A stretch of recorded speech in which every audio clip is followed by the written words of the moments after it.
प्रश्न का उत्तर मुझे पूर्व में ही प्राप्त हो चुका है और चूंकि माननीय मंत्री महोदय नया प्रभार है, इसलिए मैं इनको इस कार्य के लिए विशेष दोष नहीं दूंगा, लेकिन ये काफी गंभीर प्रश्न है और उत्तर में इन्होंने स्पष्ट कह दिया है। चूंकि मैंने ये प्रश्न मांगा था कि झारखंड के लोग निजी उद्योगों में कितने बहाल हैं, तो इनका उत्तर था, विभाग का जो उत्तर हमें मिला है, जिसमें इन्होंने 2.5 लाख के आसपास बताया कि इनके पे रोल में नामित है, जिनमें मात्र 53,000 झारखंडी है।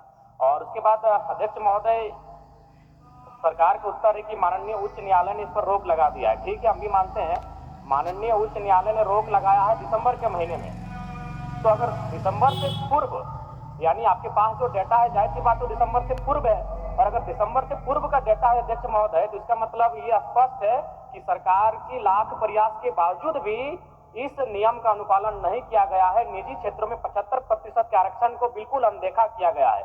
इसलिए मेरा सीधा सवाल यही होगा कि अगर जिन निजी कंपनियों ने आपके इस नियम का अनुपालन नहीं किया, क्या आप उस पर कार्रवाई करने का पक्ष रखते हैं? माननीय मंत्री।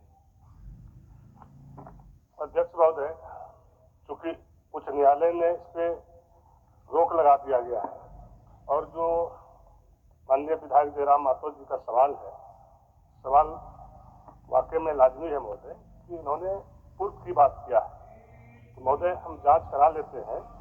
अगर इस तरह की कोई बात उसमें आती है महोदय, और माननीय विधायक जी को भी हम सूचना दे देंगे, तो अगर किसी प्रकार की कोई गड़बड़ी होगा महोदय तो उस पर हम कार्रवाई करेंगे। अध्यक्ष महोदय, मेरा दूसरा पूरक है जो कि महत्वपूर्ण है।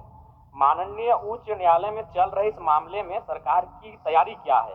कहीं ऐसा ना हो 2002 में भी स्थानीय नीति हम लेकर आए थे, उच्च न्यायालय में रोक लगी और सरकार ने से उसके ऊपर के सदन में चुनौती नहीं दिया, जिसका परिणाम आज 25 साल के बाद भी झारखंड का आम जनमानस भुगत रहा है।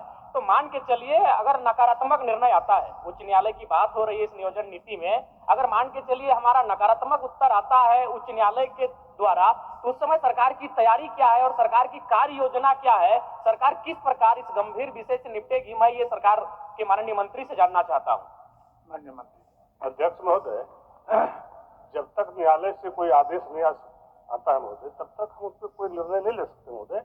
और जब उच्च न्यायालय से आदेश आ जाएगा महोदय, उसको देख लेंगे, फिर राजहित में जो निर्णय होगा महोदय हम लोग करेंगे। अध्यक्ष महोदय, मेरा सीधा पूरक रहेगा माननीय मंत्री जी से, क्या आउटसोर्सिंग कंपनियां जैसे जो पारा मेडिकल स्टाफ की बहाली लेती हैं या फिर पारा टीचिंग स्टाफ की बहाली लेती हैं या फिर अन्य सेक्टरों में जो आउटसोर्सिंग एजेंसियां स्टाफ की बहाली लेती हैं, क्या आप उन्हें निजी कंपनी मानते हैं? ऑब्जेक्टिव टू ऑब्जेक्टिव उत्तर दीजिए। अध्यक्ष महोदय, हमने साफ शब्दों में कहा महोदय कि जब तक उच्च न्यायालय से कोई आदेश पारित नहीं हो जाता महोदय, हम कुछ भी बोलने से जो है इनकार रहते महोदय, क्योंकि ये मामला अभी न्यायालय में चल रहा है। जो बातें जयराम माथुर जी ने कह रहे हैं ये गंभीर सवाल है महोदय, लेकिन मामला तो उच्च न्यायालय में है। अब किस तरह का आदेश पारित होता है उसके बाद ही ना महोदय हम कोई बात बता सकते हैं। महोदय, इसमें उच्च न्यायालय का तो विषय नहीं होना चाहिए, हम बस इतना पूछे कि जो आउटसोर्सिंग एजेंसियां हैं, क्या वो निजी कंपनी के, आपका जो निजी कंपनी का प्रोटोकॉल है उसके दायरे में वो आउटसोर्सिंग एजेंसियां आती है कि नहीं है? इसमें बस मेरा यही सवाल है, एजेंसियां जो बहाली ले रही हैं वो निजी कंपनी है या नहीं है? एक मिनट। मंत्री जी के सहयोग के लिए कि वह जो नियम है अध्यक्ष महोदय, उसमें यह प्रावधानित है कि 3 वर्ष तक 75% एडजस्टमेंट करना है।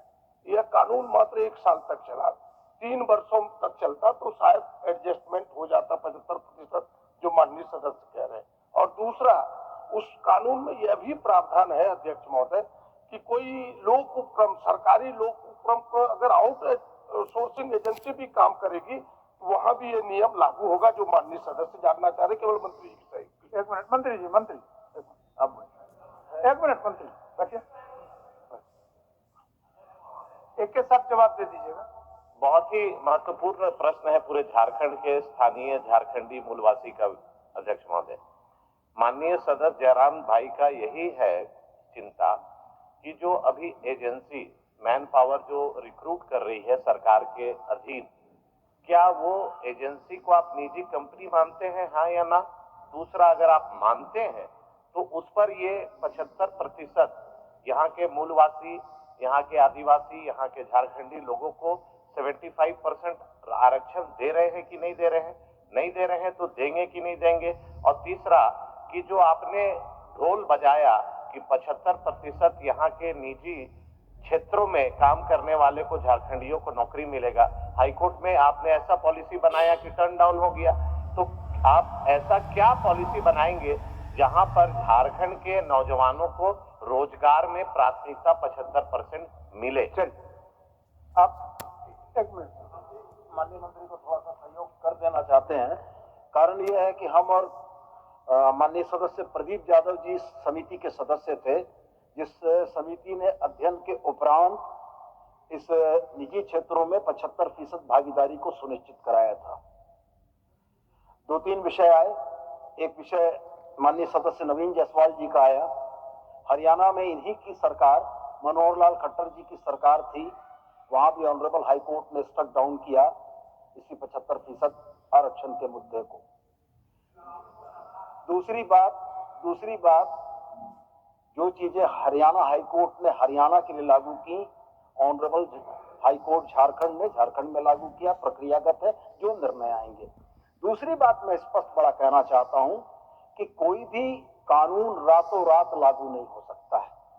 एजेंसीज जो यहां पर आउटसोर्सिंग का काम कर रही थी, उनको इसके रेगुलेशन के लिए, नियमितीकरण के लिए हम लोगों ने 3 वर्ष का एक विंडो दिया था कि जो बाहर के कर्मियों को आपने कार्यरत कर रखा है, उनको रिप्लेस करते हुए 40,000 रुपया से नीचे वेतन या भत्ता पाने वाले लोगों में आप झारखंडियों को नियुक्त करेंगे। तो सवाल यह है कि ऑनरेबल हाई कोर्ट के आदेश से पहले कंपनियां इसका अनुपालन कर रही थी और इसको हम लोग अपनी इन्फोर्समेंट एजेंसीज के माध्यम से अनुपालन करा रहे थे।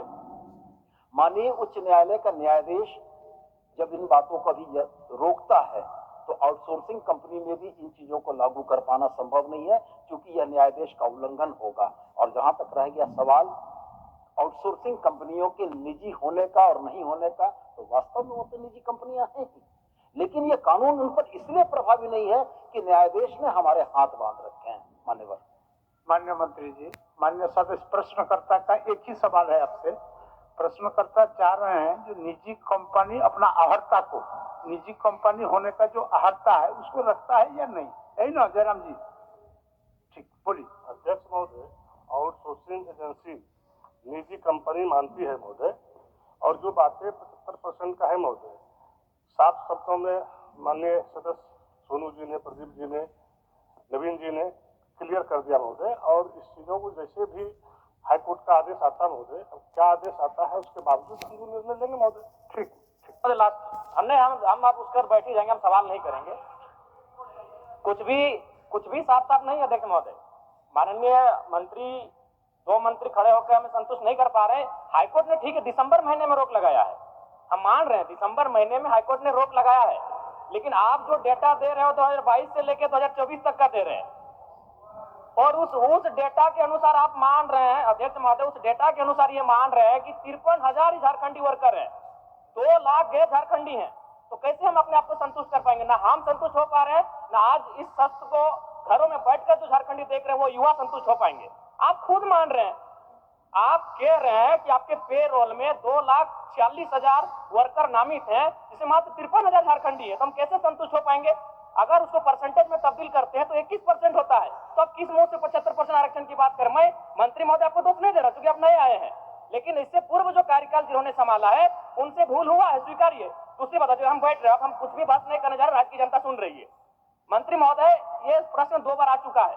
जब पहली बार ये प्रश्न आपके पास गया तो आपके विभाग का उत्तर आया था कि 7,473 नियोजक निबंधित है, और दूसरी बार 7,470, 3 नियोजक कम हो गया अध्यक्ष महोदय, यानी मंत्री जी को भी गोल गोल घुमाया जा रहा है। 5 दिन पहले मेरा यही प्रश्न आया था, 7,473 नियोजक हैं, और आज मेरा प्रश्न जब दोबारा आया है तो 7,470 नियोजक हो चुके हैं। मंत्री जी को खुद गोल गोल घुमाया जा रहा है, ये इस राज्य की दुर्दशा है। हम कुछ मान्य सदस्य, आपको सदन की आसन की ओर से सूचना दे दें, ये विषय पहले भी आया था। आज पहले आने के क्रम में ही सरकार निर्णय लिया और सदन के तरफ से एक समिति का गठन हुआ था। जिसमें माननीय प्रदीप जी, सोनू जी और शायद इस पक्ष के आपके साथ नलिन बाबू थे, उनके अध्यक्षता में समिति हुई थी। समिति के रिपोर्ट आने में कुछ समय का व्यय हुआ, विलंब हुआ। उसके बाद सरकार सचेत हुए और सरकार सचेत होने के बाद आपने जिस सवाल को आज सदन के अंदर में उठा रहा है उस पर सतर्क हो ही रहे थे। इस बीच न्यायालय का भी हस्तक्षेप हो गया, तो सही बात है, इसको दिखवा लें। चलिए बोलिए। अध्यक्ष महोदय, चूंकि राजहित में और राज्य के प्रति हम लोग सारे लोग चिंतित हैं महोदय, और माननीय सदस्य जयराम माथुर जी ने यहाँ के राज्य के हित के लिए बात कर रहा है महोदय, और जो पिछली बातें इन्होंने कह रही महोदय, इसको हम जांच करा